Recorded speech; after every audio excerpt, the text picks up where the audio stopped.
Welcome back to Empirical Animal Podcast Experiment. My name is Piotr, and today's guest is someone I've known for many years. Simon Fok, a philosopher, educator, musician, and founder of PathForge. Simon says we've gotten good at calling out toxic masculinity, but we haven't built enough positive alternatives yet. So what does it actually look like to be a man today without falling back on regressive narratives or the idea of returning to some golden age? That's what his work is focused on, engaging with boys and men to answer this question. In the past, Simon tried a lot of things: music, teaching, business, different creative projects, until he landed on the idea that truly matters to him. So PathForge isn't just a project. It's a culmination of years of experimentation in search of purpose. In this conversation, we talk about rites of passage, emotional intelligence, collaboration over competition, and why creating positive narratives is so relevant today. Simon, super happy to have this conversation with you, to speak with you again after many years.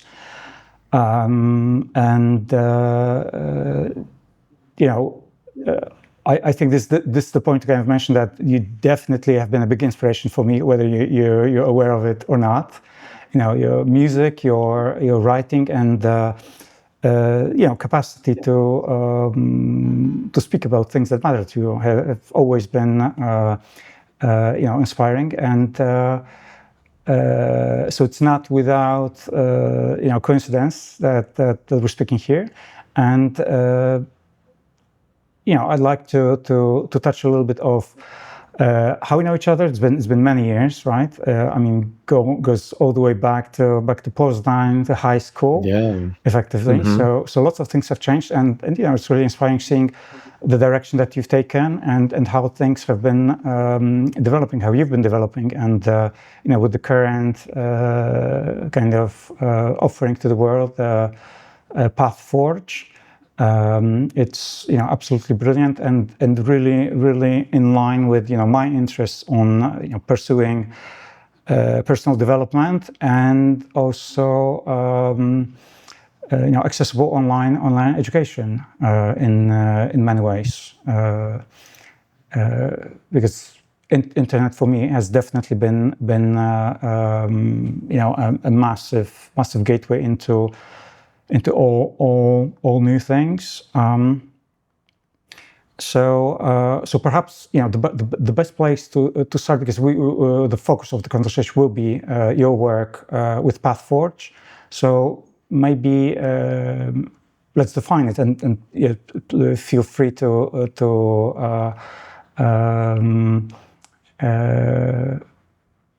add a few words, about yourself. Like how do you these days introduce yourself? I know you as a musician, as a philosopher, educator, academic, but how do you see yourself currently? Thank you very much for all of your kind words and the introduction. It's been, it's heartwarming to know that, you go through life and you meet people and we can have impact on each other. And you had a massive impact on me as well, thanks to the bass that you've done for me and just the careful workmanship that you have put into this, and like musical inspiration as well, because it is through you that I discovered noise music as well and started being really interested in this. So it definitely goes both ways, and I'm really excited to be here as well and be able to talk to you. So thanks for the invitation, first of all. Now, to answer the question, yes, so I definitely do see myself as a philosopher. I'm really happy that this is the line of work that I pursued. I have, however, decided to not stay in the academia, because I basically quite like the idea of doing things that are a bit more applied. Academic research, I think, is extremely important, and it's very important that people do this. I personally have always had more interest in taking this research out of the ivory tower, if you want, and actually sharing it with people and trying to have an impact in the world. So the way I see myself right now is as a philosophical activist, as someone who tries to take the academic knowledge and the capacity to engage with actual research and this very detailed, specific academic knowledge, and taking it and translating it into something that is actually really applicable to the real world, and using it in spaces which aim to, well, change the world for the better, activist spaces. So I'm doing that on several fronts. One of them is my ongoing teaching. So I right now teach data ethics. So I teach ethics, I teach philosophy, but I teach it to non-philosophers. I teach it to people who will actually go out in the world to design AIs and do all of the other things that will shape our future. And I want to help those people do it right. I want to make sure that the way it's done is ethical. And I mean, you're aware of the current developments. There is a lot of pressure out there to not do it right and just do it fast. And I would like to be one of those voices that kind of try to address this. And the other thing that I'm doing right now, which brings me a lot of meaning and purpose in my life, is the project you mentioned, PathForge. So this is a project in which I'm trying to address what has become to be known as the crisis of masculinity, if you want, or the current cultural and gender divides and wars, even, in which we experience this a situation in which so many men feel like they have been left behind, feel like there are no prospects for them, maybe experience mental health issues. At the same time, we're still in the process of maybe achieving gender equality or gender justice. And the interface between this world of kind of gender equality and social justice movements, which push for certain changes, and the growing backlash and discontent from men who feel left behind or pushed out of their place, I think is really interesting right now. And whatever is your opinion, whatever side of the political spectrum or ideological spectrum you are on this, I think it's a really interesting thing that is happening, unfolding in front of our eyes right now, that is impacting politics, that is impacting our societies on unprecedented scales and levels. And I want to be a part of this conversation. And this is really what drives me today. And I started PathForge to kind of formalize this engagement with this. PathForge is an NGO registered in Germany, which aims to find better ways to help men find their place in the changing world in such a way that they don't necessarily feel a need to listen to narratives that would have them go back to some largely imagined golden age past in which, everything was amazing for men. And instead kind of acknowledge that, history is moving forward and you kind of need to move forward with it. But rather than feeling themselves kind of victims of history, victims of feminism, or victims of other things, just actually be able to work with this and actually thrive in this world, finding their own voice and finding their own place, in a way that also respects everybody else's rights and freedoms. So that is my current work. I guess that was a bit of a long-winded explanation, but I hope we'll have things to talk about. No, it's fantastic. And, I was listening to the previous podcasts that you do, and there was one about finding meaning in life, and John Vervaeke was quoted. So basically, I'm appreciating Vervaeke's lectures. I openly have to say that beyond that, I haven't really dived into philosophy, but he has been saying explicitly that simply understanding where our Western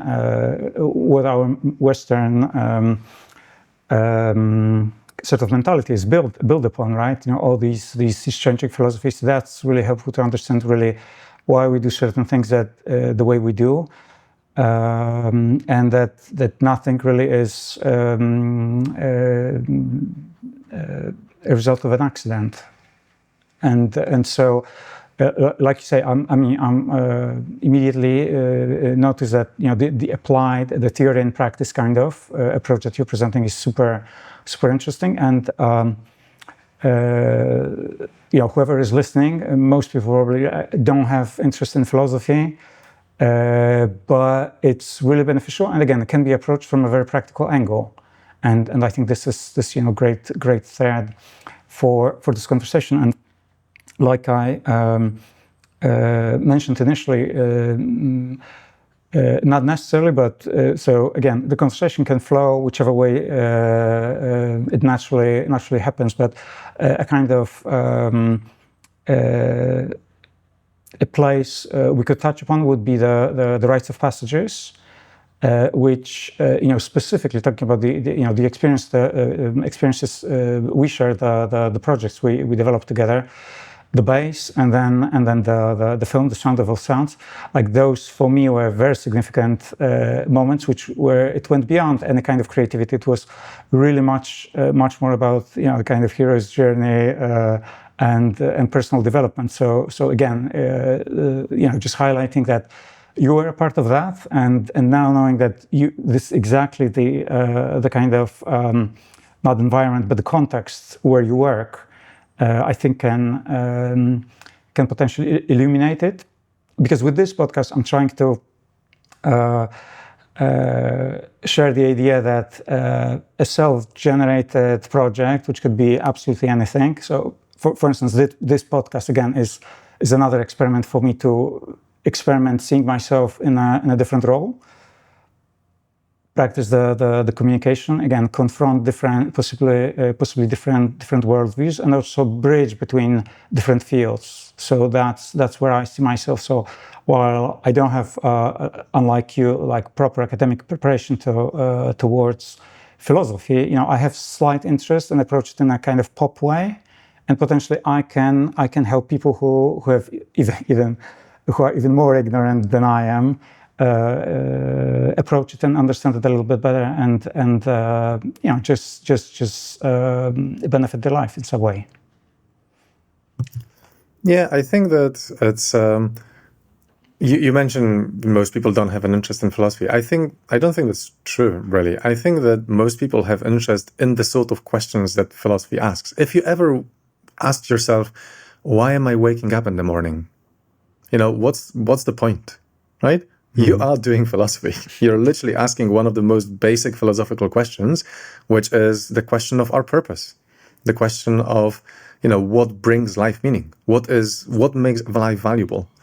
I think this is extremely important that, most people are really asking themselves right now, because I think through most of history, people were given a playbook to play through. And it was quite easy to go through life on autopilot and just kind of do the same things that your parents have done and their parents have done before and their parents have done before, right? And many people still work like this, but the world is changing ridiculously fast right now. And it's just really difficult to play by the playbook because the world is not the same. And I think many people who in the past would be able to not ask themselves some of those questions need to ask themselves those questions right now.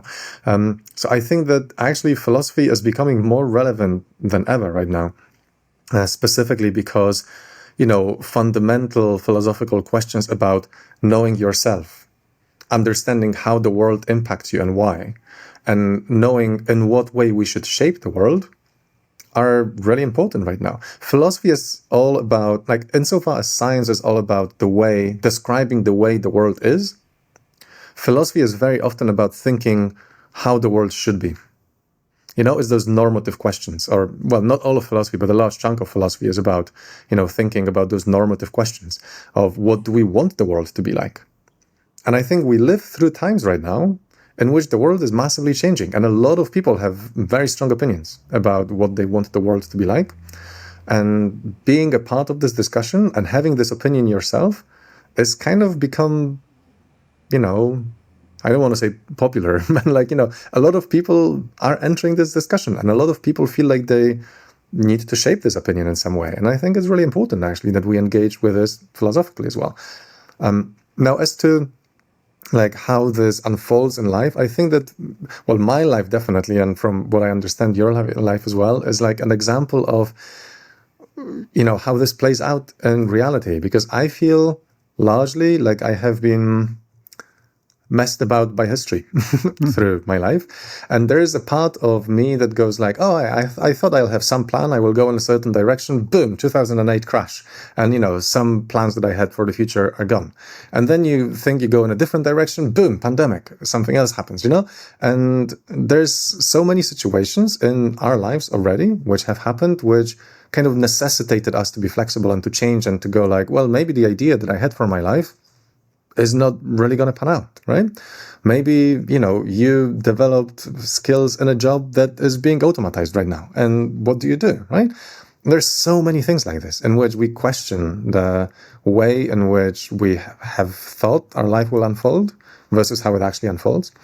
And I think that in this context, perhaps you're right also that people like yourself or myself who have a little of this, experience of kind of not knowing what we want to do and trying a whole bunch of things, hoping that, this or that will work and really exploring a lot of things. We might have a bit more of this know-how or capacity to share experiences on what it's like to kind of reimagine your life several times in several ways. And, there's this positive way to say that. The other more cynical way to say is that, like, I've not known what I want to do with my life for a very long time. And I've tried a whole bunch of things. And I think I find this actually really valuable. I think that right now, as I am getting to a stage in which, as of a couple of years since I started working on those masculinities in this project, I finally feel like I do wake up in the morning and I have an answer to why am I waking up, right? I have an answer that I didn't have for a very long time in my life. Or maybe I had these kind of like temporary answers of just like, oh yeah, there's those things I want to do, but that's not the meaning of my life. That's not what really gives me purpose. It's just the kind of stuff I do right now because it's fun or because it develops some skills or because it allows me to achieve some things that are instrumental towards some kind of future that I'm imagining, be it money or be it friendships or being whatever else. And I'm really happy that I went through this phase of my life because I've done so many different things. I've done music, I've done academic life, I've done translations, I've done, festivals, I've done diving into spirituality and rituals, I've done diving deep into sciences, I've done, I had my own company. I've done a lot of things. And this has given me a wealth of experiences, which I think are really good to draw on right now. Both from the perspective of being in this position of trying to both explain and influence what, the social norms around gender or masculinities or other things would be. So, having some experience of many ways to be a man, I can share those experiences with other men who are not sure how they want to be men. And also from the perspective of just dealing with uncertainty. We like I keep returning to this. We live in times in which the world just seems so uncertain. We don't know what the world will be like in a couple of years. And having a general capacity for dealing with this and having strategies for dealing with this, I think is really quite valuable. That's not to say that I'm feeling super confident about this and all that. I literally just had a conversation about this with a friend yesterday. Because I don't have and I don't plan to have children, I was thinking for some time, what is it that I would like to do in my retirement and how would I like to, the community that I would like to create and, the other people who maybe don't have kids as well, who would like to hang out together. And I had this dream that it would be really nice to have some sort of suburban, place in which we can create our own little community in which people, hang out together in their old age when they can support each other and all of this. And, they've been friends for years and all of that. And I had this dream. I would really like to do something like this. I think it would be a really interesting way to, to live in your old age. And I was just talking about that with a friend yesterday who brought it up and asked me what I'm thinking about it. And I'm just like, I have no idea if the world will exist in 20 years. Right? And if it will, then I have no idea, how far climate change will have gone. Maybe the places in which I would want this sort of community will not be inhabitable anymore. Maybe the places in which I want this sort of community will be, suffering from a massive wave of immigrants because climate change has, caused the places they come from to be uninhabitable. Or maybe, the ways I would fund it would not be available because AI will have taken those things away, right? Or maybe it will be completely different. Maybe we will all be on universal basic income and it will be irrelevant whether any of us has any jobs or, funding or whatever else. So it just really feels like it's hard to plan. ahead. And that's why I mean saying that I think we live in times in which many of us, myself definitely included, feel a bit screwed over by history.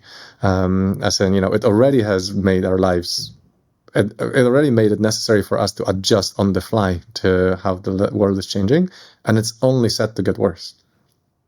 So, that's kind of like a long-winded way of saying that I really actually like what you are aiming for with this podcast, to kind of share experiences of this sort of adaptability, or maybe developing those stories in a way that responds to how the world is changing, because I think that's a relevant skill increasingly as the world keeps changing more and more. Well, I'm so happy to hear that, and I would like here to highlight that you did have the experience on living in several different countries, because this is basically what I see as the very first kind of pivotal moment in my life, just moving abroad.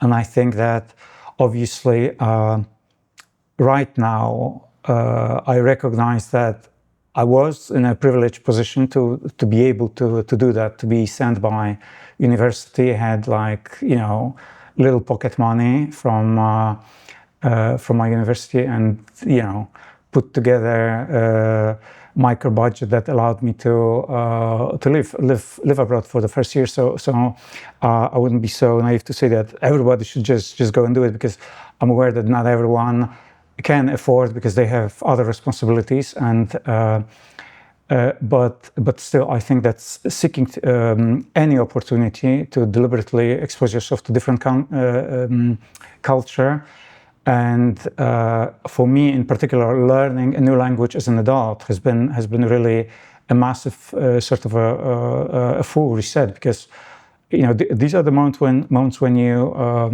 kind of reinvent yourself. You kind of have to, and you're starting life from scratch pretty much. You have to rebuild the entire network of connections, and that's a brilliant opportunity to really see what works and what perhaps is obsolete. So maybe again to add to the adaptability through those experiences, like how was it for you previously moving to Scotland and now living in Germany? Coming back from Poland, for those who haven't yet noticed that we're both Polish. Yeah, so I was born in Poland. I was born in Poznań, same as, and I mean we went to school together, Piotr. So this is where we met, for all the listeners who. I moved to Scotland for university, and I was also in a very privileged situation in which my parents were both educated and really wanted me to go to university. They have given me a start that many people could find enviable. When I went to Scotland, I wasn't particularly rich or anything like this. I was just kind of given a nice education and all of that. When I went to Scotland, I had to work for the first time as well, and kind of were out of the kind of parental protection. And I think the shock for me was double. It was kind of, on one hand, the shock of changing country, and on the other hand, the shock of suddenly having to be an adult, suddenly not having anyone to, take care of me in any way, shape or form. And not only, I can't live with parents anymore. No, if I need something, my parents are 2,000 kilometers away. So it was just me and my partner at the time. Yes, we moved to a tiny flat, started university, and had to kind of negotiate our way in this new country, in this new environment. So this was quite challenging at the beginning, but I found this to be a very inspiring challenge. And I think at the beginning, for me, it was kind of thriving on the contrast between the countries. When you move country, you're very astutely aware of the ways in which it is similar or different from the place you come from. And, many things that you take for granted about the place you come from, you go like, oh, people do it differently in here. Actually, it's not like this. I remember specifically, and I mean, this will come as no surprise to anyone who has moved or been to the UK, especially if they come from Eastern or Central Europe. the way in which people express politeness is very different in the UK. And at the beginning, I was very shocked, and I was thinking that like everyone is just really phony with me, and actually probably is saying the worst things about me behind my back, and they're just kind of,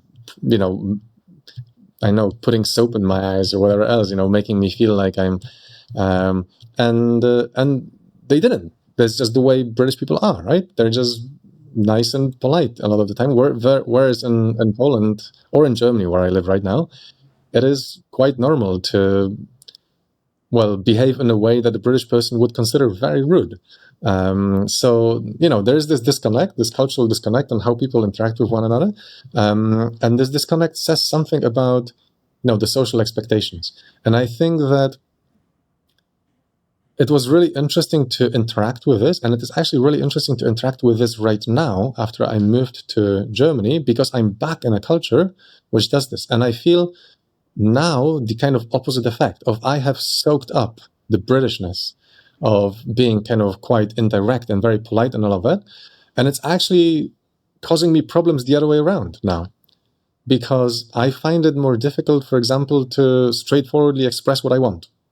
Is this kind of typical British thing of just like, you wouldn't say, oh, I want to eat the last piece of cake. You would say like, oh, does anyone want this last piece of cake? And then you wait for everyone to say no, and then you have it, right?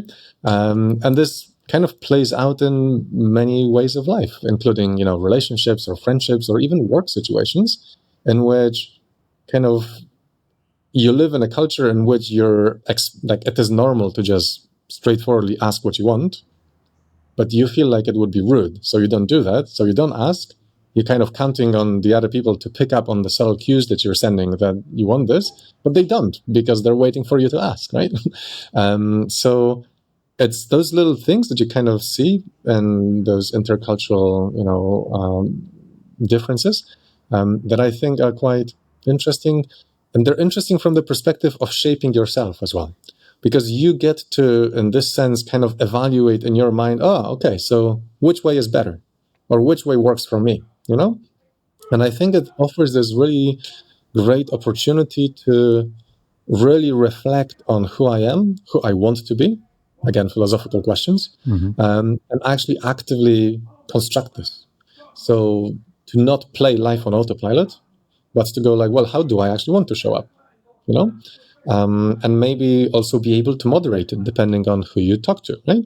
And kind of more consciously decide if I want to play kind of British niceness, or do I want to play the straightforwardness, depending on who I am, with whom I'm talking, and what I want to achieve. So I think that these sort of things quite early on allowed me to really kind of think of myself in this like way of, okay, I get to construct who I am.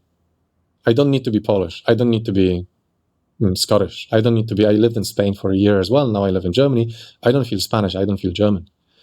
It's interesting because also, speaking of privilege, there was a point in my life before I finished my PhD when I was very much thinking of myself as cosmopolitan. It's just like, I'm not Polish. I'm not British. I'm a citizen of the world, And then what I did right after I finished my PhD, I decided to take a gap year. I decided to kind of leave the rat race for a moment and go travel. And I went to Australia, I went to New Zealand, I went to Indonesia, and I went to India. Australia, New Zealand, easy to travel. When I landed in India, after a few weeks of being there, I was very much like, I'm not a citizen of the world, I'm European, most definitely. And this does not come with a judgment. This comes with humility. This comes with the realization that actually I was saying that simply because I had no friggin' idea how different other places are and other cultures are. Because, I did have the experience of living in Poland and in Scotland, but obviously that is not the same as living in all of those different parts of the world. And I was definitely approaching this without the humility of really acknowledging, those differences. So I might have gained a little bit of this humility thanks to, living in those 2 countries or 4 countries right now. But I think like this exposure to those other things, when the more of it you accumulate, the more you realize, well, something that Socrates has said, again, coming back to philosophy, that you don't know anything. or you start realizing how little you know about the different ways in which people can live, the different ways in which people can relate, the different ways in which you can organize societies and, social norms and whatever else. And while you might think that, and I think that the fewer of this sort of exposure, the less of the sort of exposure you have, the more likely you're to, not know that there are all of those other ways. So you are more likely to think that the way you know is the way. The more of this you have, the more likely you're to have some humility and think that, there are all of those other ways. So I have definitely found moving around very educational in this respect, and traveling as well. So I think you're right on point with this. And I think learning a new language when you're an adult as well. So I learned Spanish like this after I moved to Barcelona. I still don't speak perfect Spanish, but I can hold a conversation. And that has definitely been a very different experience as well. Suddenly you go like, I'm meeting this culture not as an outsider. I'm starting to meet it as an insider. Makes a difference. Exactly. It definitely adds a different layer of kind of connection with the culture that can only be transferred through the language. But equally we have something unique coming from Poland. So I've been doing my bit of kind of reflections, archaeology, because right now it's for me 7 years in UK, and then prior to that, kind of on and off, I spent 5 years in Italy. And I think that the identity kind of gets shaped, but also gets fragmented in this period. So it's still good to understand where one is coming from, and understanding really the culture where you come from, with its good, its bad aspects. Definitely being Polish, I think it's strongly kind of patriarchal society. Man must do, man must work. The harder, the better. These things, for example, are here. Obviously, I'm trying to create a bridge to PathForge, something to explore. That for me personally, like freeing myself from like everything has to be on my shoulders because I have to prove myself. Like this is the way that I validate my role, instead of basically openly ask for help, and perhaps my partner, my friends would be more than happy actually to participate, and then all of a sudden difficult things become quite smooth. I'll try to remember and touch on that soon. But I was wondering, like, have you always had this kind of degree of self-awareness, or do you remember like when it actually started, kind of everything coming together, and when's that you got this bigger picture of yourself in relation to the world, to other people, and eventually, obviously, this leading to doing what you're doing now. But when is that it started kind of when does that start connecting the dots? Let's put it like this. Yeah, excellent question. I think that this trip that I mentioned to India was a big deal for me in this respect. I think that I grew up quite arrogant. I grew up very meritocratic. I grew up thinking that anyone, with enough of a brain can achieve anything they want to achieve, and that there is some sort of like rational order to things. And when I first went to India, I was aware of what colonialism is. I was aware of, the way that the West was exploiting various places, but I was aware of it in a very academic way. I kind of learned about it in school, obviously in Polish curriculum, it's not a massively big topic. And the British curriculum, they go like, yeah, British Empire, great. So they're not also engaging that deeply with, damage that it has done. And I remember when I was landing there in Mumbai, in the first hour of being in Mumbai, I have seen more homeless people than I did in my entire life before, right? And I remember everyone was telling me that you'll go to India and you'll be shocked. And that was also like 15 years ago. Things are changing, obviously. But it was shocking for me. And I think I was shocked in a way I wasn't really expecting to be shocked. And the kind of everydayness of it, the way in which it is different, and it is different in a way that is very oppressive for a European, was very difficult for me. And by oppressive, I mean there is no such thing as silence, right? Everyone is constantly driving on a beeper and all of that. There's very few places that don't smell. There's a lot of rubbish everywhere, right? And I was taking a very, very judgmental approach to this. And I was just like, what are those, savages in here unable to deal with, their own? And like looking back at it right now, that was a very arrogant European colonial approach, right? Of judging people like this. And I remember spending the first 3 or 4 days in Mumbai feeling like this, made worse by the fact that obviously I had some sort of stomach flu, because you always have that when you land in there. And then there was a specific moment. I went to a Mahatma Gandhi museum. And this museum, as you would expect, was telling the story of the Indian independence and the work of Mahatma Gandhi. And it did an excellent job of focusing on the reasons why it is the way it is, right? The fact that certain, social norms that allow for this, or the poverty, or, the toleration of certain behaviors and all of that, are an effect of exploitation. Right? And are an effect of kind of forcing, cultures and changes from the outside in a way that does not respect the local custom and all of this. And obviously this is I don't want to go into kind of a much deeper and broader conversation on colonialism in here, but this was for me a really transformative moment, in which this was the moment exactly in which I went like, no, I'm not a citizen of the world. I'm a European. And that comes with, certain awareness of the fact that people are different. That's one thing, but also with an awareness of where those differences come from, right? And that many of those differences come from really dodgy places. Mm. And, frankly, they come from the fact that my ancestors were exploiting their ancestors, right? So I think this was a very transformative moment for me, in which I kind of reached beyond this enlightened arrogance of thinking that it's purely meritocratic. It's just like, if you've worked out the reasonable way to live, the most rational way to live, and all of this, you've got it done.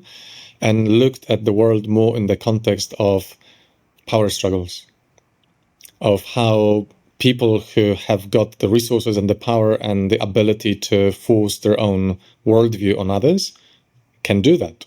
And they do that, and they cause a lot of problems for the others. And now we live in a world that is the result of this. And the world that we live in now as well is, in a struggle like this as well. There are, people who are trying to force their way of life on everybody else, or, the economic structure that works for them on everybody else. And I think that this trip has really opened my eyes to perceiving the world not in this, there is a path, we're all following this path. Some people are further down this path, some people are further up this path, and the path is guided by reason, and we're all going to go in the same place eventually, towards a thinking about the world is a series of power struggles in which everyone is pulling in their own direction for their own reasons. And you need to be able to read this power and to write this power to really understand the world.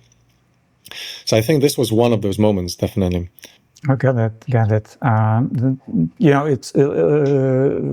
It's just to add like anecdote on my part, because I used to wear as a kind of badge of honor the fact that I was claiming that 3 times in my life I moved to a different country. Oh my own, 100 pounds in my pockets.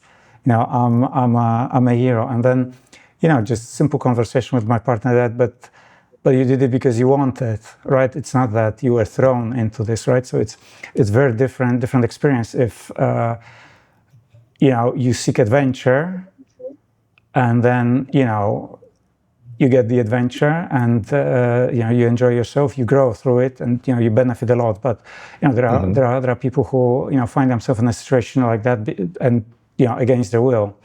So these sort of humbling experiences definitely they play a big role. Absolutely. In our development. But I wondered also, because you mentioned at some point, and I know that you wanted to talk about this as well, the role of some kind of rite of passage or ritual. That's and these right. sort of things as well. And actually, I didn't mention, but I was definitely perceiving this trip to India and apart from other countries as a rite of passage for myself. And I specifically conceived of it already before I went there. It was like, I finished my PhD, I finished a certain chapter in my life, and now I'm in this, imagine a ancient tribe in which you come of age, you get a spear, and you're meant to go into the jungle and survive for 2 weeks or whatever else, and you're meant to come back and that spear was the base. and somehow be changed. Sorry? That spear being the base, right? Because I remember that I was racing to get it finished and get it over to Edinburgh just before you were leaving, because there was such an extended period. Exactly, right?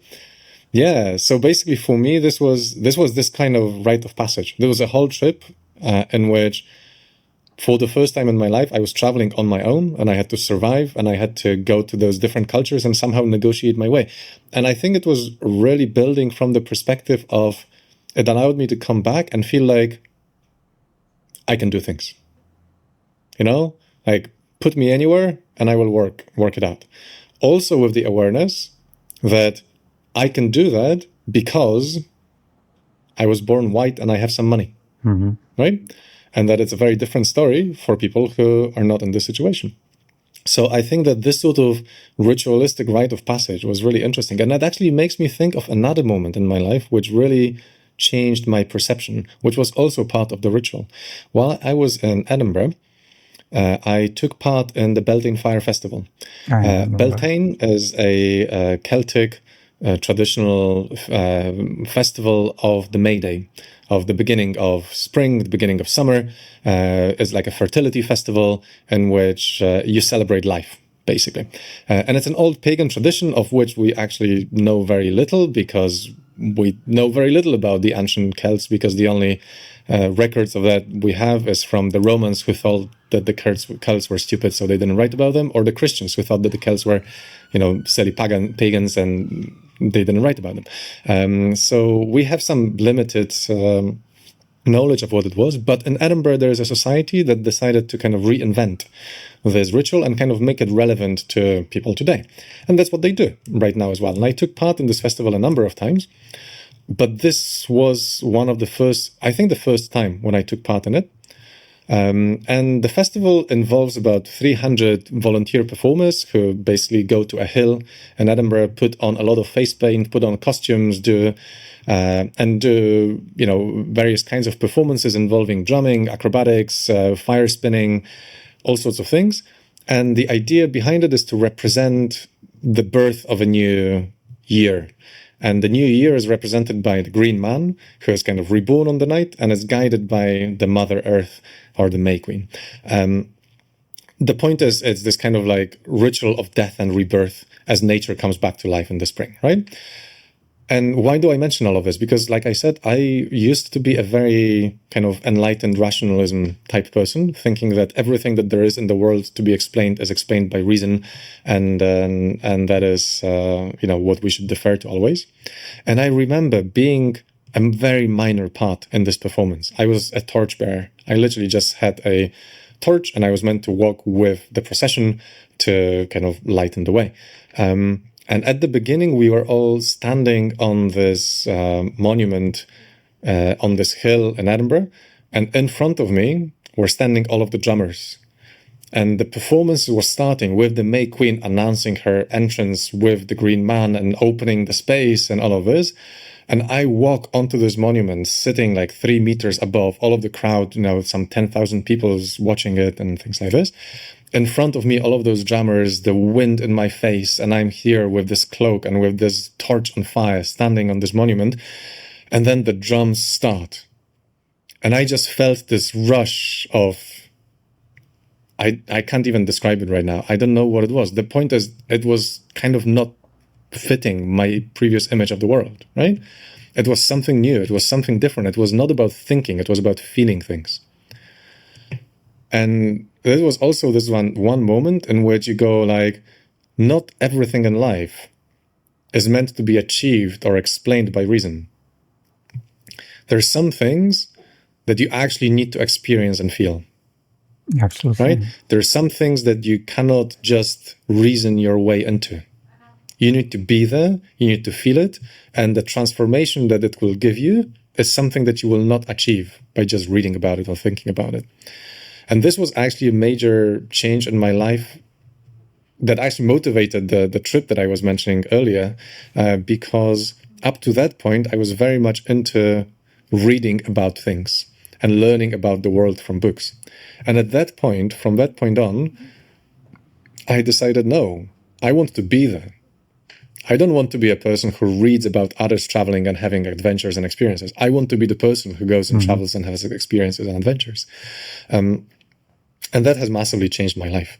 And it has changed it towards thinking about life as this kind of like adventure and a set of experiences that you can explore and you can have, and that are not to be had just by, thinking and reading about them. Beautiful.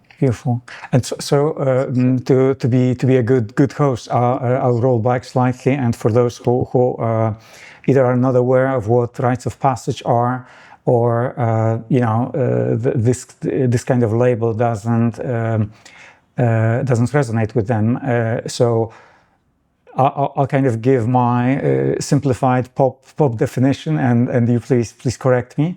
But that would be historically an event within a community that was marking the transition from one role to another. So typically from a child to adulthood, I guess marriage and all sorts of other things, which were basically putting a person in a role with a higher degree of responsibility and in a role that the community was kind of calling them to. And then again, to my limited knowledge on the subject, like gradually, individuality and just started clashing with it, and basically people started asking, but why do someone else is telling me what I'm supposed to be?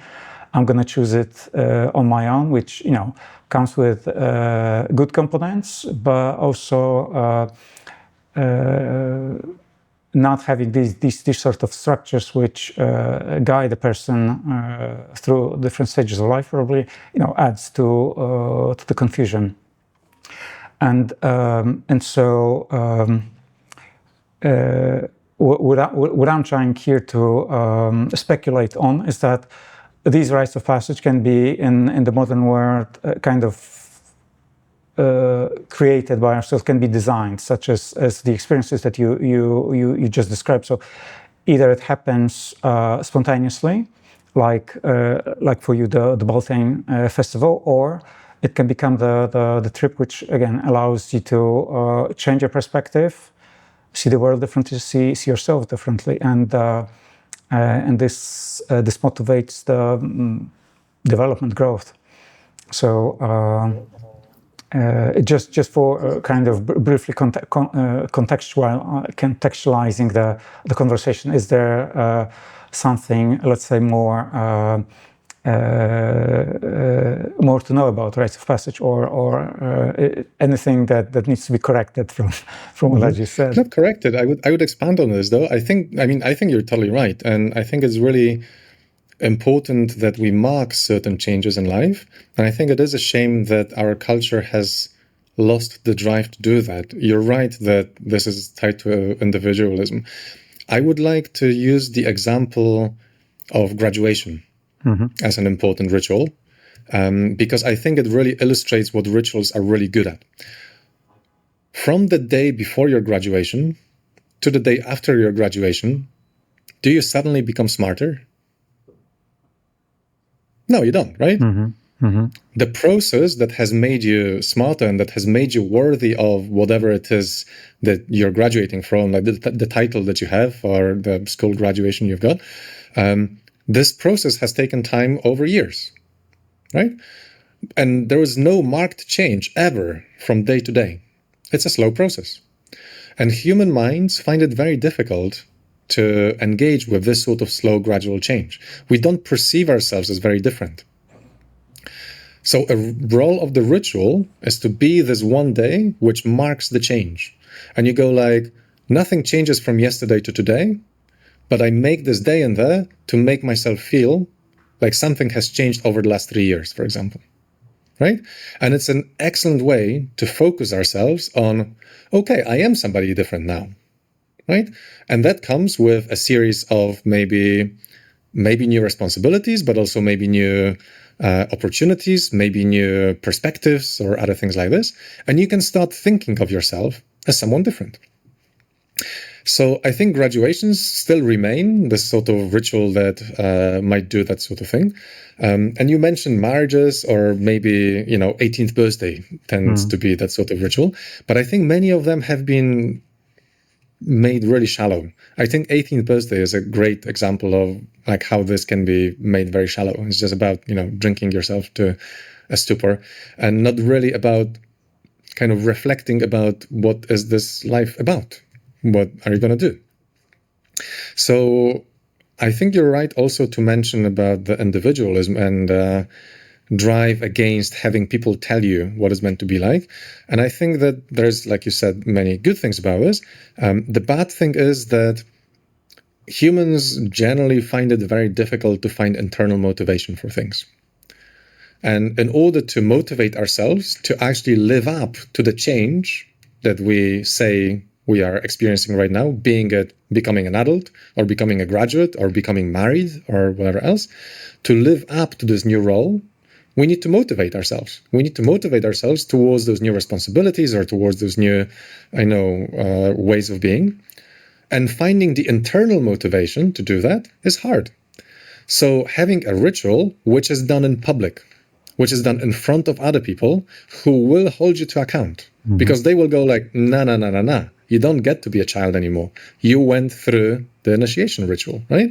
You're not a child anymore. You don't get to throw a tantrum like that anymore, right?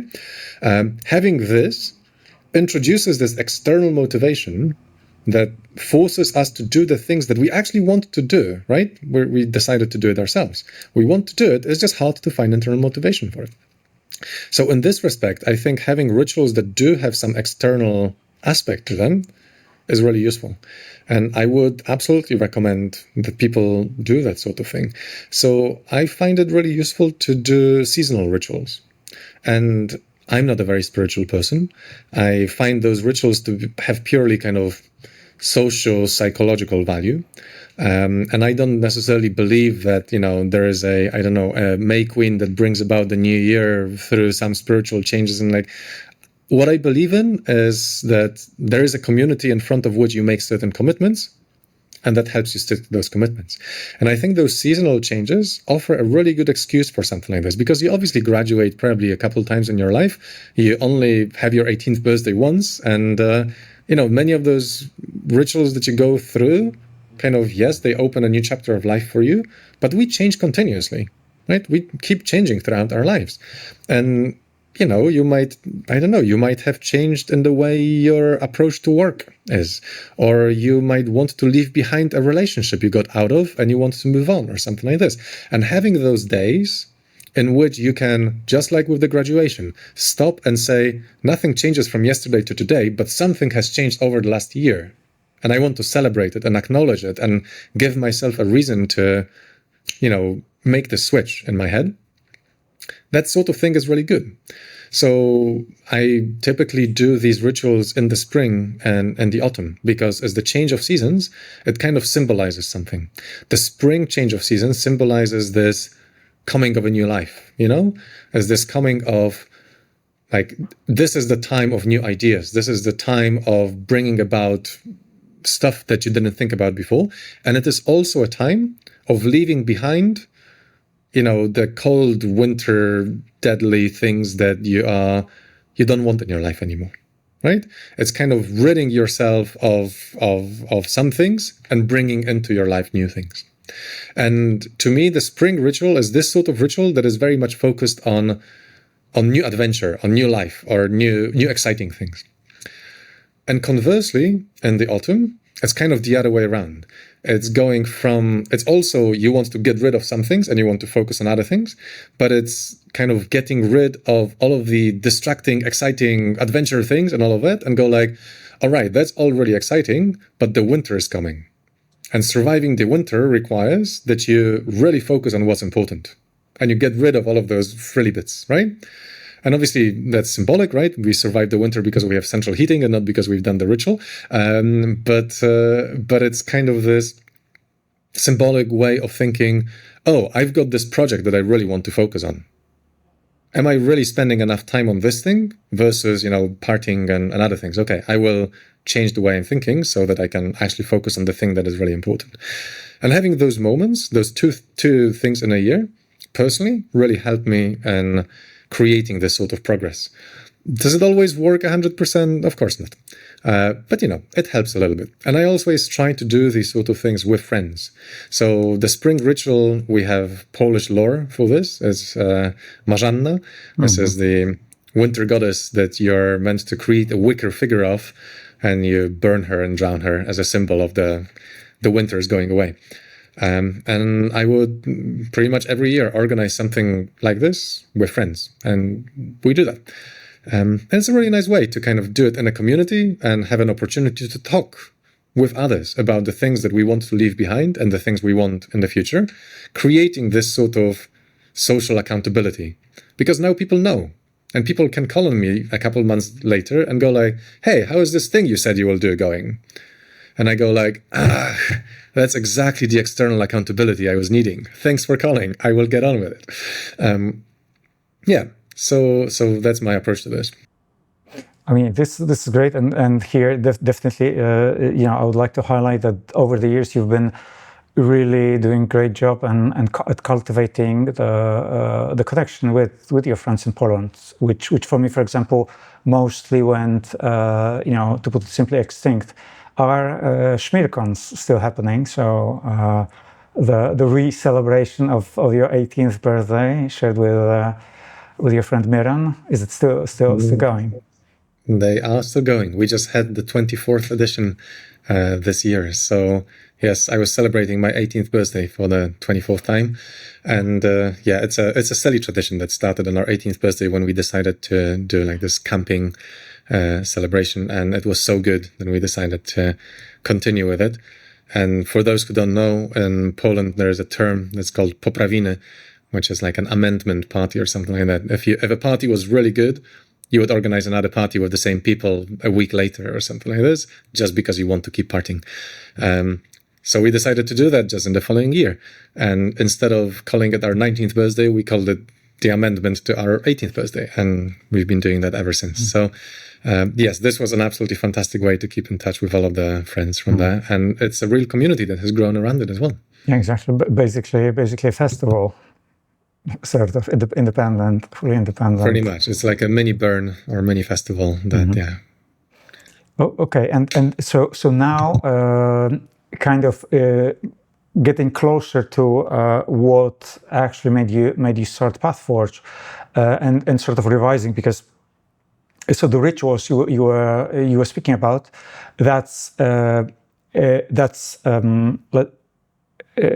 so again, probably you're the best person to kind of correct me. Maybe I'm using not the proper terms, but the kind of rites of passage that I'm talking about is like kind of creating a project of sorts, which perhaps initially doesn't have like a very clear objective, but tends to be sort of experimental, adventurous. And it needs to have a closure. So like just to use my experience as an example, the film we worked on together with Stefania and Kasia Zawadzka. So that for me was a kind of experience of sort of even if it didn't enter in the film, like I visit all the places I lived in. I met my mentors. I met people who had impact on me. Had the conversation. The first very awkward interviews, like basically trying to understand what to do in life, and it's like what keeps them going, what keeps them motivated, like this sort of thing. So it was super naive, really without any preparation. I mean, I spoke with one documentary filmmaker, and he just went speechless. Like he, maybe read a book about how to make films first. Like, I don't have a shared kind of language to discuss this project. So it was super improvised and a kind of non-linear narrative that ended up put together. But it essentially showed me that I can be a leader. And initially, like, I guess insecurity mixed with arrogance. Like, I wanted to make it about me. That should be my story. And it's like, why is there not enough of me?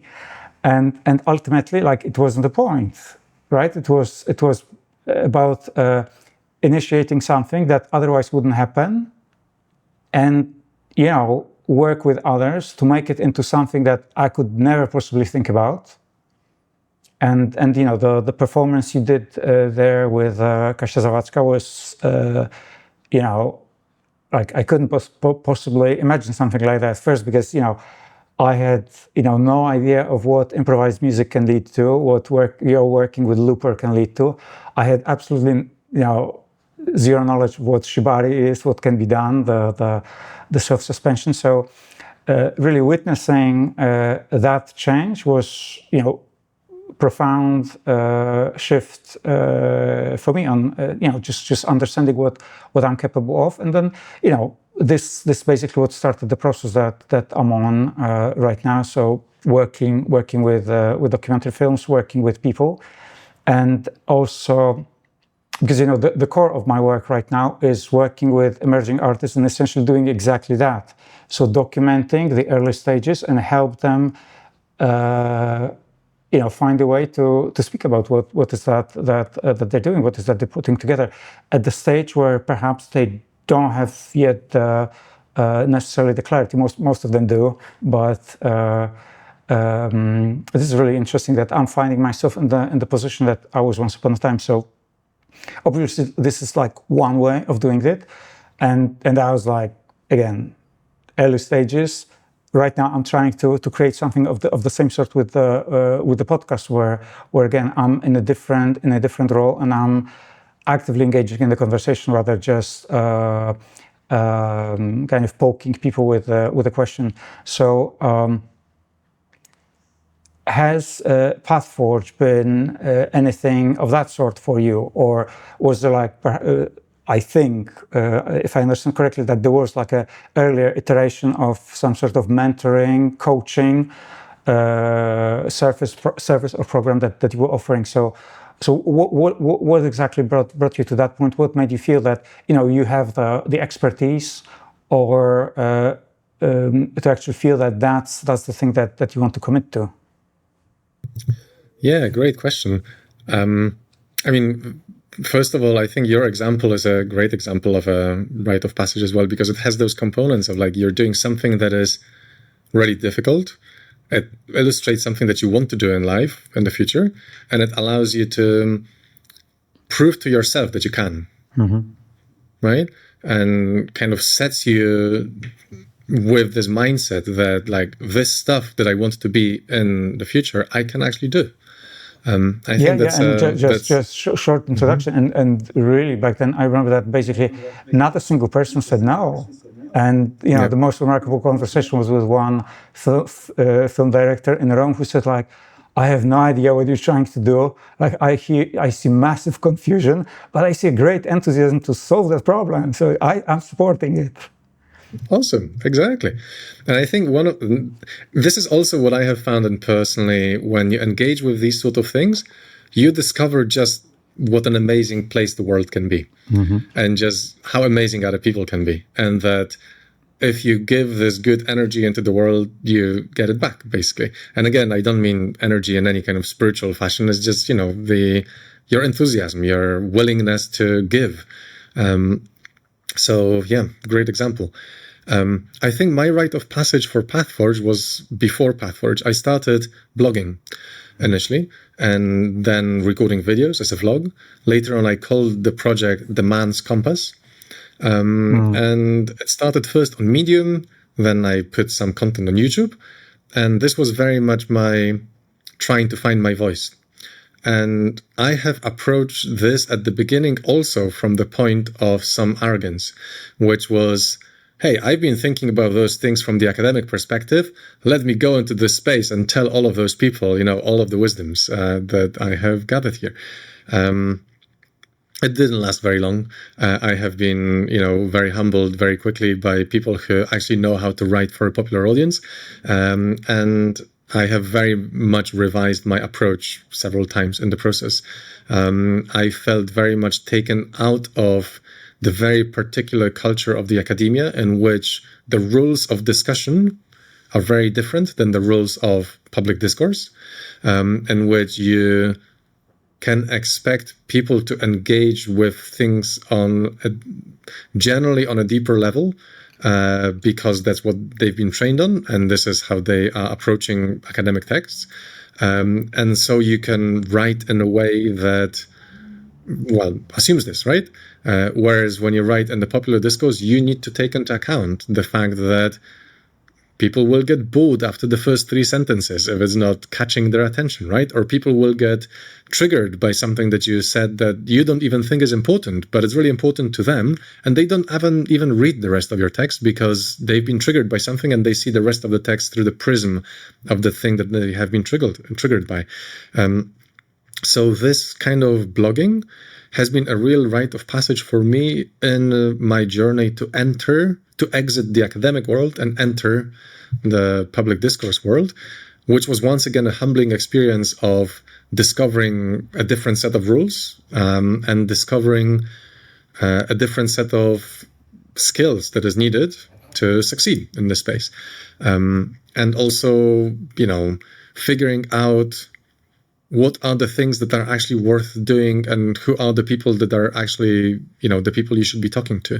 And I really like to quote Isaac Newton on this, who said that it's not that I have failed 1,000 times. It's just that I have learned how not to do it 1,000 times.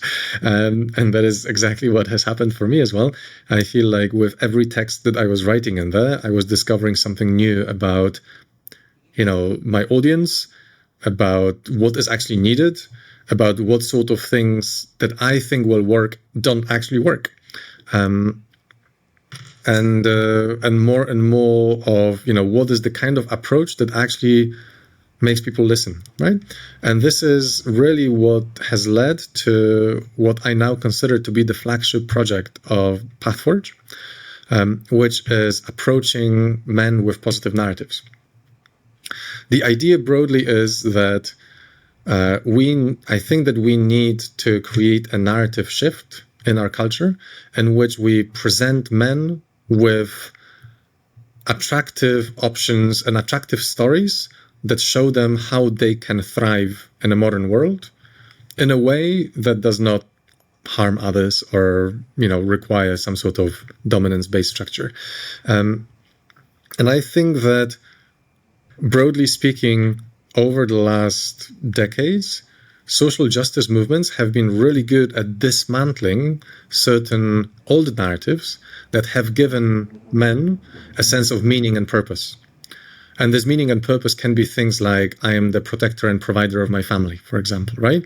Or I am protecting my country, or I'm the head of, my household, or I'm a successful ladder climber at work, or things like this. And a lot of the criticism that has come from social justice movements have been around the notion of, how these sort of roles that men have taken impact others. and that very often they impact others in very negative ways, right? Because men tend to dominate or tend to prevent others from actually achieving things, and tend to prevent each other from achieving things a lot, right? Kind of more traditional masculinities are very much based on the idea of hierarchy. And obviously the ones at the top of the hierarchy are not very keen on the ones at the bottom of it climbing up. I think it's very useful always to remind people that the term patriarchy does not mean the rule of men. It means the rule of the fathers. The fathers being, the men who have power, the men who are higher up in the social status. And the thing that has been screwing over most men in the world is other men, the ones who are, higher up the ladder. And I think that we have been in the process of trying to dismantle this kind of life or this kind of social structure. We have been focusing a lot on criticizing and removing all of those things that gave people meaning and purpose and all of that are harmful to others, right? So that they stop being harmful to others. But what we did not do enough, I think, is to provide new meanings and provide something that would take this place of, okay, if I'm not a protector and provider, if I'm not a soldier, if I'm not a warrior, if I'm not a king, then who am I? Right? And I think that the modern crisis of masculinity is largely this crisis, is a crisis of meaning, is a crisis of people not knowing who they are and what they're for, and not feeling like they have value anymore. Because there's nothing that they can contribute to society that other people actually value. So they wake up in the morning and they go like, I don't know why I'm waking up. And that's a horrible place to be in. I think that's a very mentally difficult place.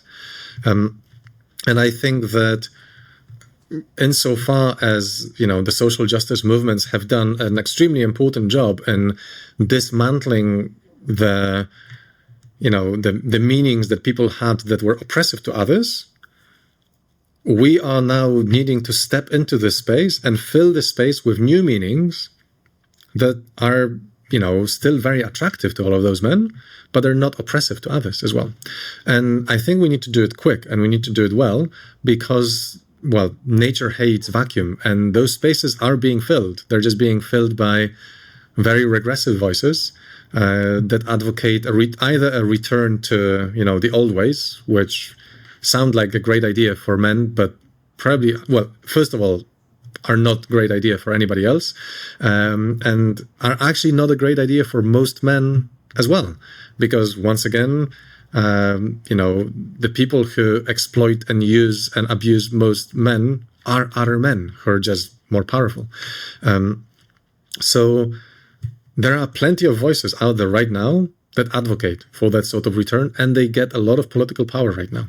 And I think a part of the reason why this happens is because it has been allowed to happen, or we have been focusing so much on removing the old kind of notions of masculinity from this space without filling it, that, somebody filled it again. So what I have learned through my rite of passage of all of this blogging and vlogging and other things is, first of all, that this is the quest.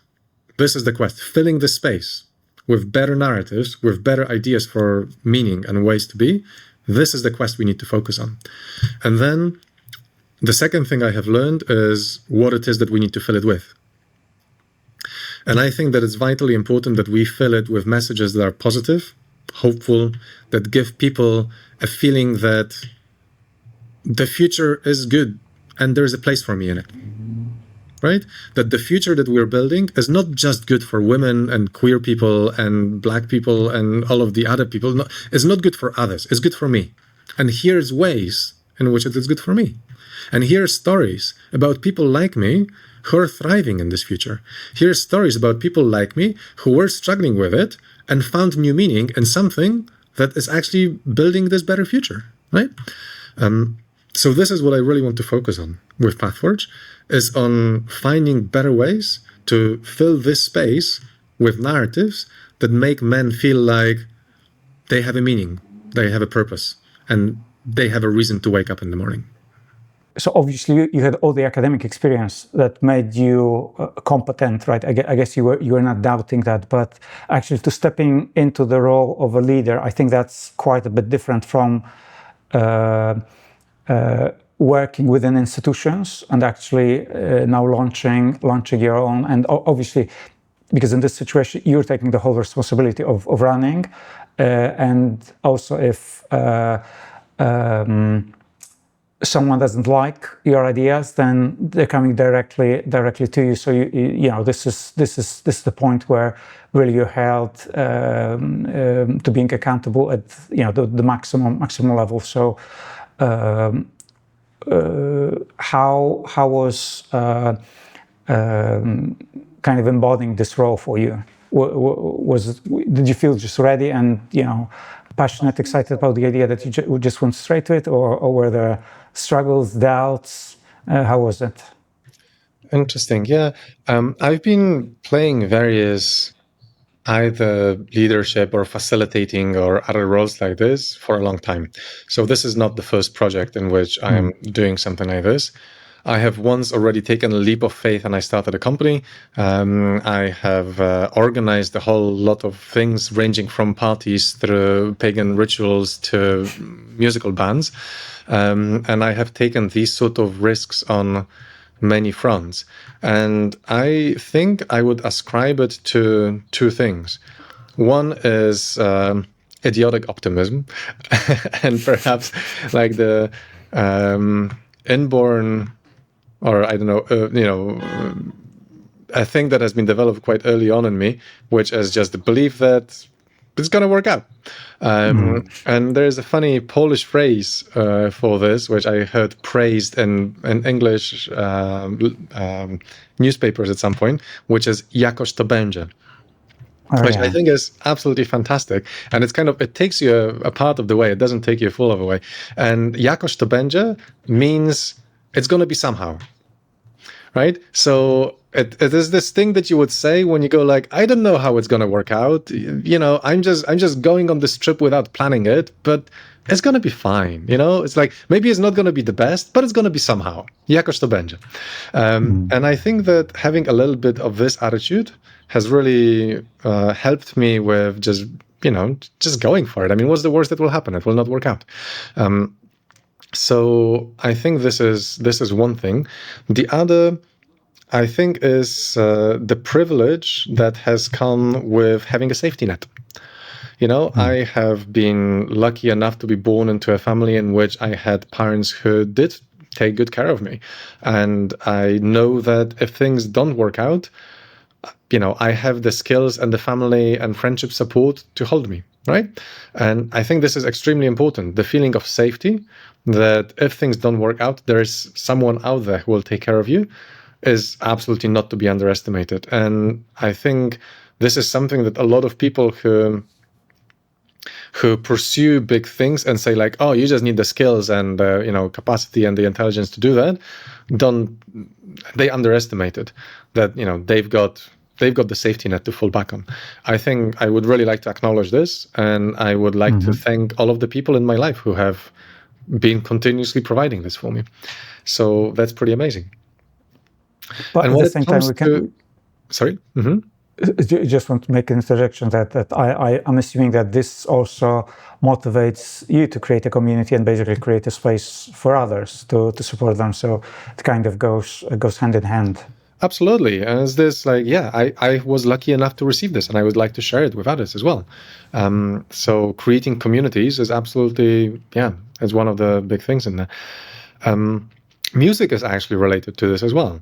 And I think it has the features of both, which is my dad is a pianist, and he really wanted me to go to music school. And I went to music school I learned music from the age of 6. From the age of 7, I was in music school. And from the age of 7, I was on the stage. Because in music school, you always need to go on stage to play your final exam or some sort of concert in front of others and all of that. And being on stage is just a natural environment for me. It's just, I just feel okay being on stage. So I'm also grateful to my parents for pushing me towards this. And being on stage means, having the eyes on you and having the responsibility to not mess up, and having somehow this leads to being confident in those positions in which you are in the limelight in some way. So I think that all of those things have contributed in some way. However, I noticed that in the last couple of years, I have very late matured to the realization that all of this optimism and all of this like Jakoś, będzie needs to be modulated by the fact that I am not in fact immortal, which is a one of those things. Again, once again, you kind of, maybe you need a ritual to really put into your head properly, which is that your time is valuable, and that if you do absolutely everything, then you will not have the time for the things that actually really matter. There is opportunity cost related to all of those things. So insofar as I think that this attitude of, just go for it and just do it, and what's the worst that will happen? You will just have failed, has a deadline in which you go like, well, what will happen is you will have wasted the time then you could have used on something else, right? So right now, I think I'm trying to be much more directed and intentional about this, and actually take a more intentional approach in which I'm not just trying things out in the hopes that something will stick, but take a much more calculated approach to this. It's a thing I personally had to mature to. You might think that the ripe old age of 39 when I had this realization is quite late. I would probably agree, but better late than never. And that is what motivates me right now as well.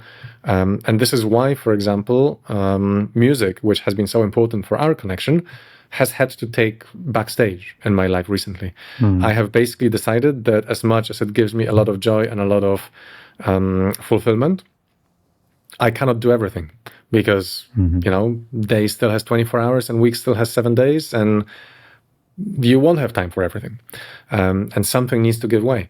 And because right now I'm really passionate about this project and about really exploring the PathForge and all that it can bring, it means that other things need to take backstage.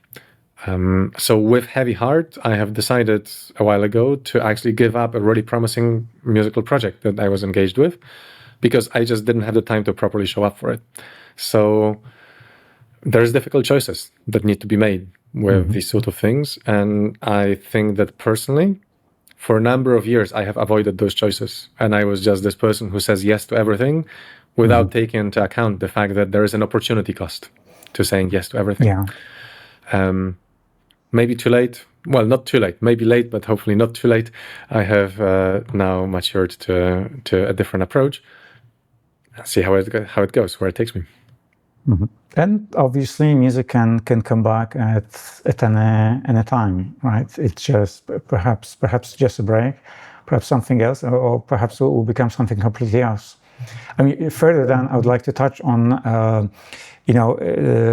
specifically like skill transfer. So I believe that once you learn one thing well and you understand what learning actually is about, then you can transfer the same skill to another field, and gradually keep expanding this way. And I think that music is an excellent really training ground for that. That it's way more than just recreating the familiar sound or noise making, so to say.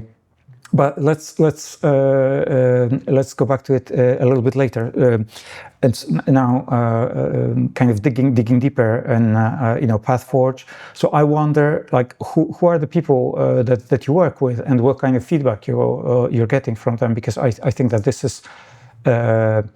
I'm not asking here to prove that it's working or creating results. I'm just thinking, just wondering who, because it takes a good degree of humility, awareness to actually, in some cases, probably to reach out for help, to seek guidance, and swallowing your pride.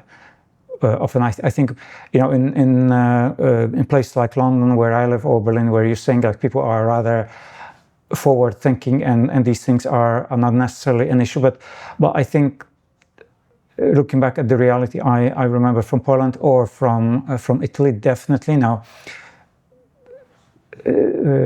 seeking guidance in life basically seems like you have failed, right? So what's been your feedback? Yeah. Absolutely. Yeah, it's part of the individualist culture, isn't it? You're meant to kind of work it all out yourself. I have a mixed relationship with this, and having grown up in a culture that, or in an environment which really prized personal achievement, I have definitely followed this path. Then I've been an academic, and specifically an academic philosopher. Philosophers rarely collaborate. Philosophers are typically lonely, lone wolves who kind of explore a topic and build their own mind castles and all of this. So throughout the majority of my life, I was very much working things out myself. I was reopening doors that have been opened by other people just so that I could do it myself. And I think that's, and I have learned a lot thanks to this, definitely. I have definitely reinvented the wheel a few times in my life. But I also, learned to be the person who facilitates, who comes up with ideas, who leads and all of this. So, there's two sides of each coin. But one of the things that I have definitely learned in this, call it rite of passage of doing this blogging and vlogging, is that certain things are better done in a community than alone. Because I started this as a lone project. I started this coming from the academic background and thinking I will here from first principles derive, some ideas that thinking of myself as this kind of lone author, right? I have quickly discovered that it's much better to actually collaborate with others on this. And I have been seeking out this sort of collaborations. So before I started PathForge, I have joined this international network called MxdSignals, or MxdSignals Alliance. And this is a global network of organizations that in one way or another work with men and boys, motivated by the principles of gender equality. And those organizations can work on a whole variety of issues. They might promote more engaged fatherhood, or maybe they seek to end gender-based violence, or maybe they work with, prisoners to reintegrate them into society, or maybe they unfold new career perspectives in front of young men, or maybe they do sexual education for kids in school, or things like this. A million different things joined by the same topic of, promoting more equitable ways of showing up in society amongst men and boys. And first I started just joining this organization, showing up to some meetings and things like this. And soon the community was really invigorating because I met people who think slightly differently, who test my ideas, who check in on things, and who wanted to work with me as well. I started a working group in there, specifically on the topic of positive narratives. I mentioned this already. I already knew that this is something I wanted to explore. And now I found people I can explore it with. And people who not only, just read what I write and agree or disagree. No, people who have opinions and who improve it, who help me do it better. So this working group has already been a big inspiration. And after a while, I applied and got into the steering committee of the European branch of MxdSignals, where I still serve right now. So in this way, I have found absolutely excellent community. And this community is also driven by the idea of accountability, or the idea that whatever we do in this space, promoting, better, more positive, more progressive masculinities, should be done in a way that is accountable to all of the other people who are fighting for justice for themselves, right? So be it gender justice, or be it climate justice, or be it racial justice, or other things like this. The idea being that you need to be able to come to them, share your ideas, and hear them out. And maybe they have a different perspective that you didn't take into account because, well, you have your own perspective that might be motivated by the fact that you've been born and raised in Poland, and when you go to travel to India, it's a different world, right? And maybe you need to speak to some Indians as well to know what their perspective is about this. So, driven by this, I am right now working on a first report of our working group on the positive narratives. And this has once again been an absolutely fantastic experience of collaboration and this accountability, because I have largely written the report. I received great feedback and collaboration from the working group. And then I presented it out to the community that had largely positive, but also very critical comments about this. And this has allowed me to really refine this thing and really kind of create something that is transcending one man's achievement or one man's effort towards something that takes into account all of those different voices and lets them speak and hears them out and takes their perspective into account. And this kind of collaborative process has been really invigorating for me. It's something that I have found, again, annoyingly, maybe because of, being over 40 right now, it's like, why am I only finding this now? But I am finding this now, and it's fantastic. So I'm really happy with this being a more collaborative project. And in the same way, I want to shape PathForge. So PathForge is an organization that I started very recently. It's a young organization. And I started it for very similar reasons, which is that I initially thought that I could pursue this on my own, just being Simon and doing my research and, publishing things and all of this. And at some point I realized that when you want to do these sort of big, important projects, you need to collaborate with others. And in order to collaborate with others, it's good to have an organization because that allows you to apply for all sorts of grants and funding opportunities which require that you are a legal entity. And these grants typically involve collaboration with other organizations. So that was the primary motivation. I really wanted to collaborate with other organizations on further developing these sort of ideas. And in order to do that, I need an organization myself. And the second motivation is that, well, when I have an organization, I can have collaborators within my organization. And that already has proven absolutely fantastic. So right now, my brother has offered to volunteer some of his time for this. And I am amazingly thankful to him for this, because he brings into this something that I don't have or I don't know myself, which is he has his feet very strongly on earth, whereas I tend to be high up in the sky all the time. And while I'm the kind of like vision and ideas person, he is the person who goes like, yeah, I hear you, but let's talk about budgets. And this is really important. And to me, this recognition that there's a whole set of skills that I tend to forget about because I'm so focused on the vision, but that are actually really essential to making those visions come true. This has also been really important to me, and I'm really grateful for people like my brother to offer those skills and to, draw my attention to this. I appreciate this extremely. And he has brought a couple other people. I have brought a couple other people who are collaborating with us right now in this organization. And we are starting to put something together. Right now, obviously, PathForge has existed for about half a year right now, so we are kind of building a portfolio. But I'm hoping that this collaborative spirit will really remain in there. And another way in which I'm really trying to explore this in a collaborative way is that in the Man's Compass, so my blogging and blogging project from before, this was a project that was very much focused on me writing something or me recording a video, this kind of talking head, here's some things I thought about, what do you think? And it was one person talking at others. The things that I want to do right now are fundamentally different from this. I organize discussion groups.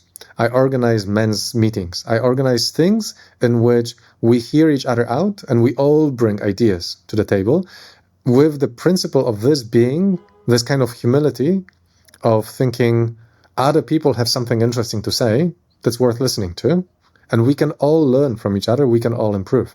And I think that this is not only good from the perspective of creating better discussions and actually creating, more complex, rounded, and multifaceted content than I could create myself, but it is also really important from the perspective of countering very destructive social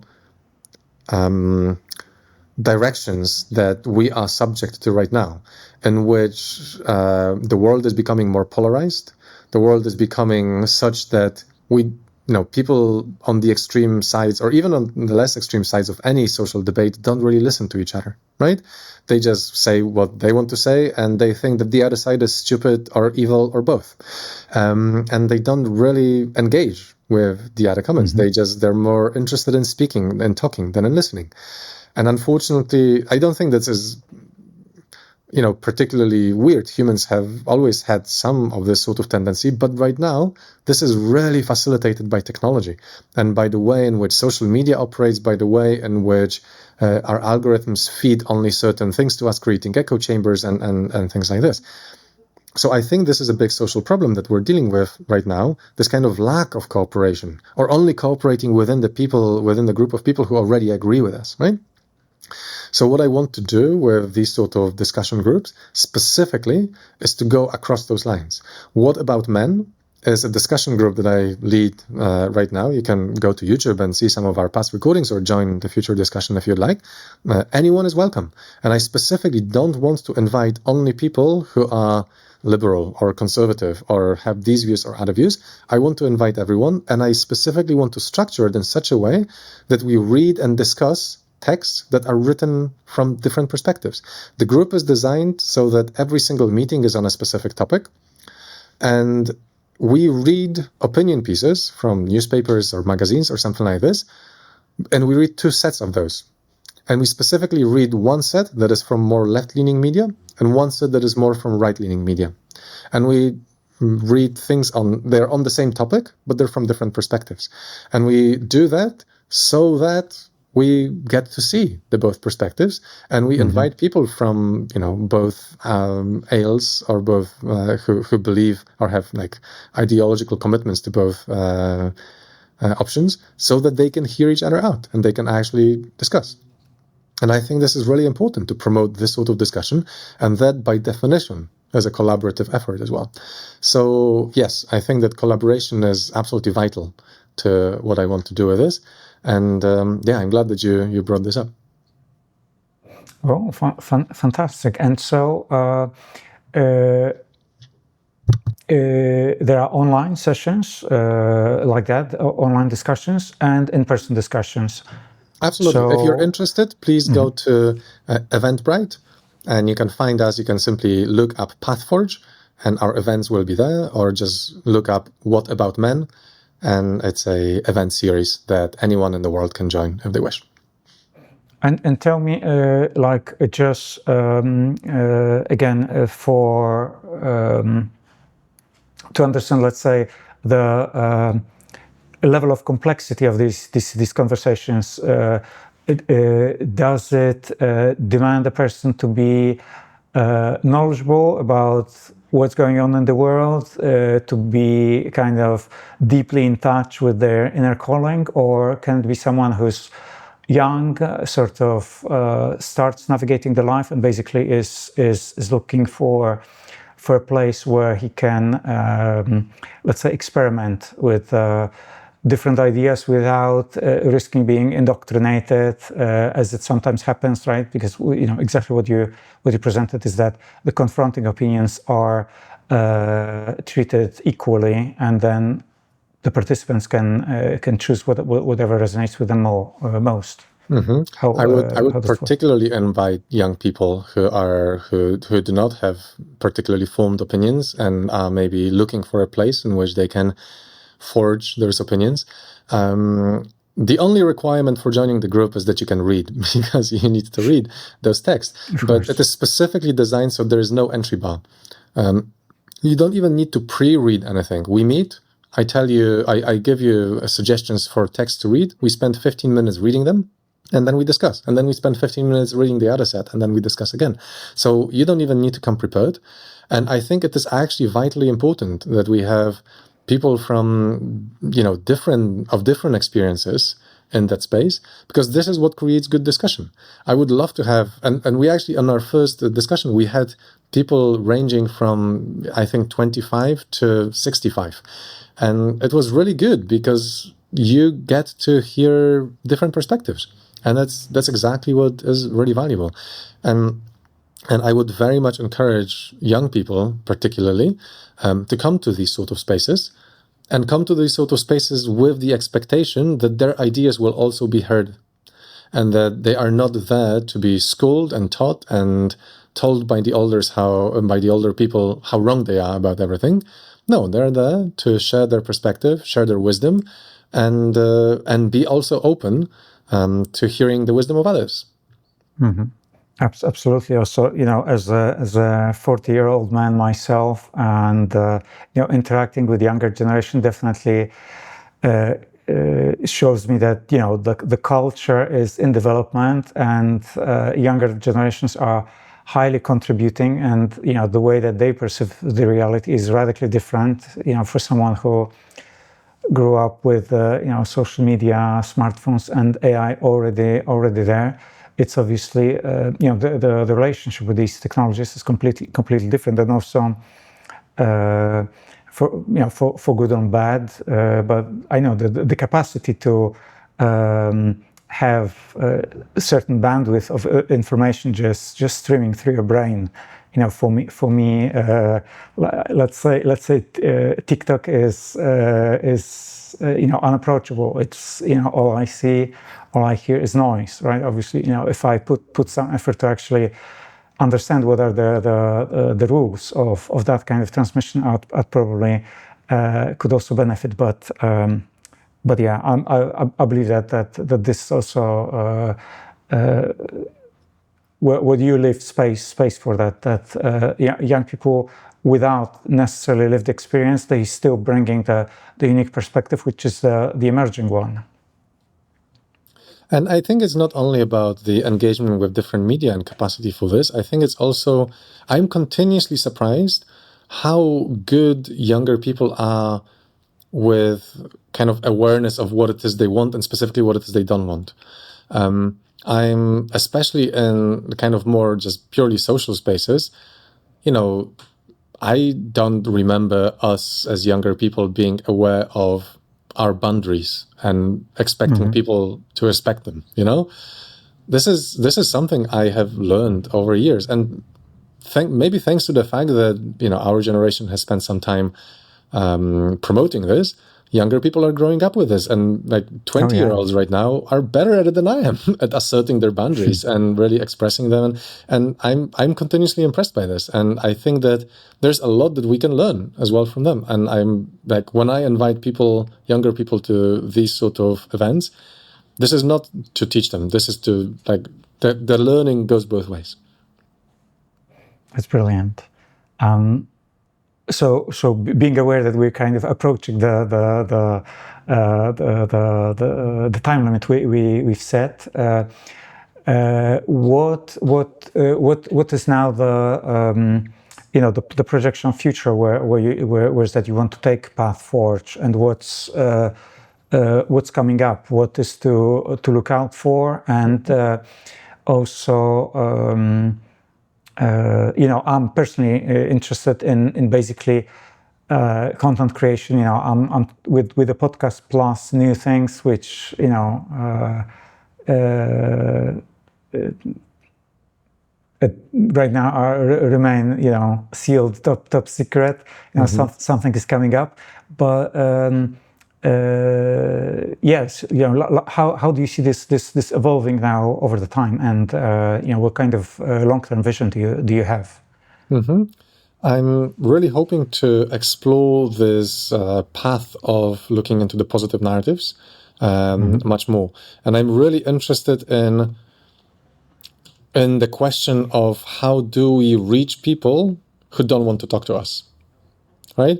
How do we reach those people who do not have this need to, or who are quite lost in terms of not knowing what their place in the modern world is, and who are quite likely to listen to various regressive or extreme voices that advocate for some sort of return to the good old days, and who don't really want to listen to a message that says, no, this new world that we're building is pretty good, and there is a place for you in there as well.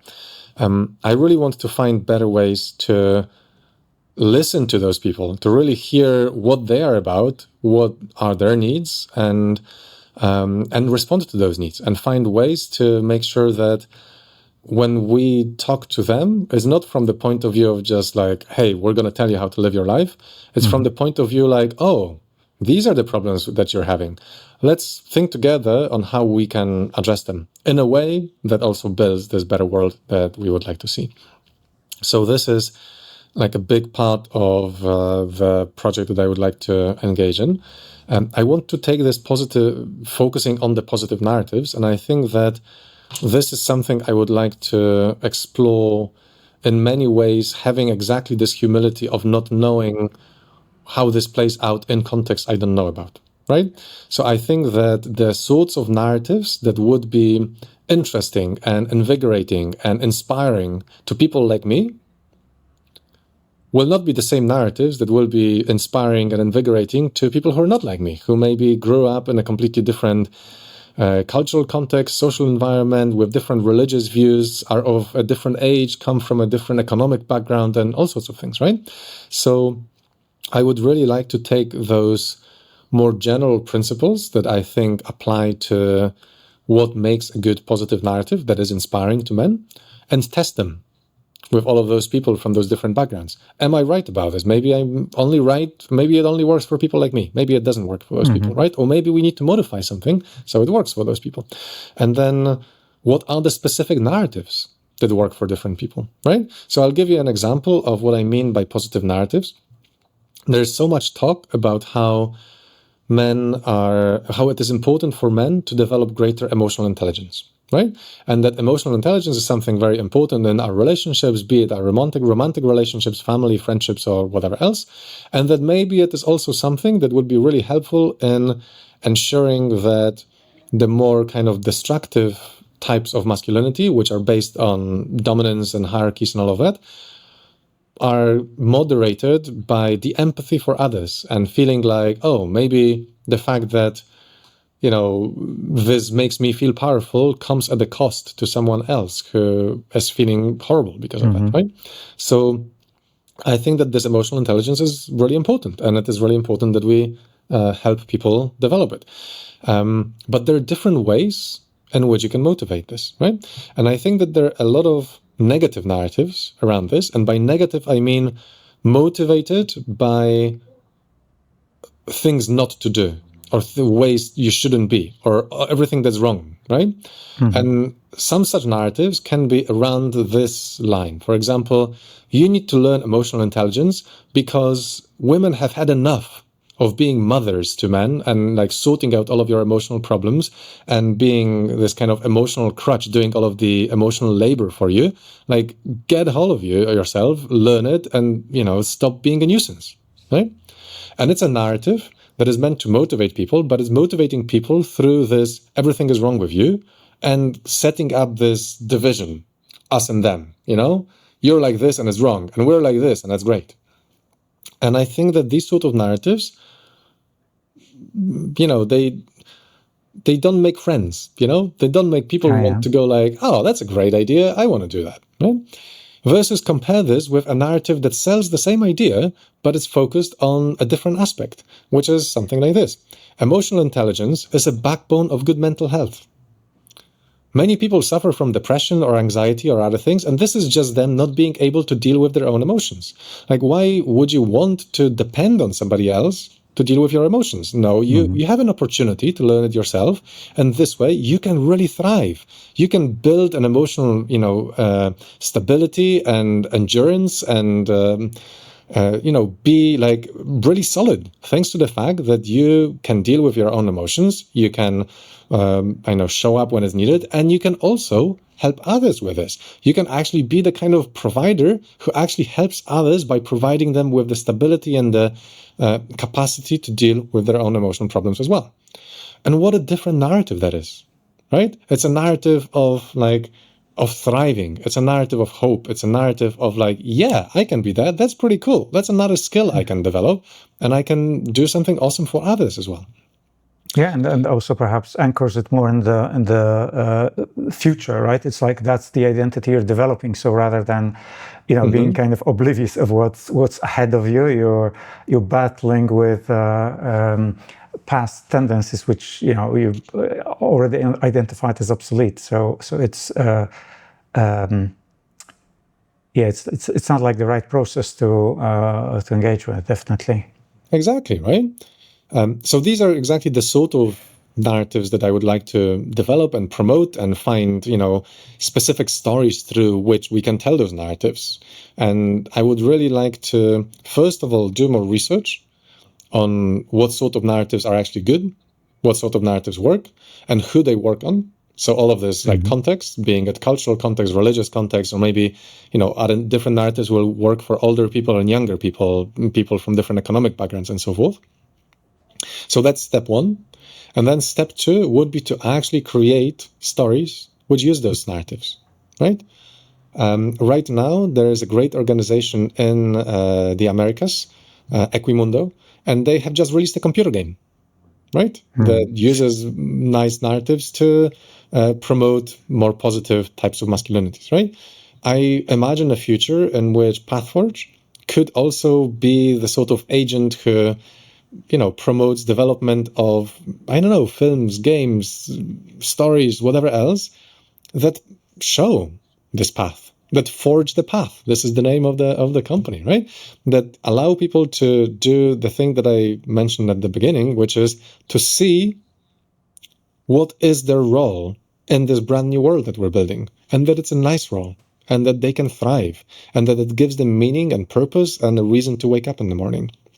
So again, the next steps for PathForge are to, first of all, figure out what are the sorts of narratives that we should be using in different contexts, and then actually do it, actually use them, create stories that are based on those.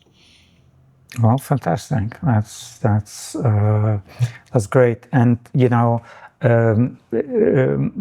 contextualize it, because perhaps at this stage is the 9th episode of the podcast. So the it's in the making. It's kind of being defined. What it is about, who is it for, and but I'm trying to aim at essentially, people who consider themselves creatives, kind of like myself, because this is what I have most experience. This is what I can understand the best. So I'm basically sharing my perspective, knowing that there will be some who resonate with it, and basically all that you've been saying. I think that also any kind of even abstract artistic project, music project, can be basically infused with the right, where we call it energy, philosophy behind it, and again be still operate with it within this kind of new, new to say. To be created with the awareness of just the how it relates to other people, and the values that it carries with it. I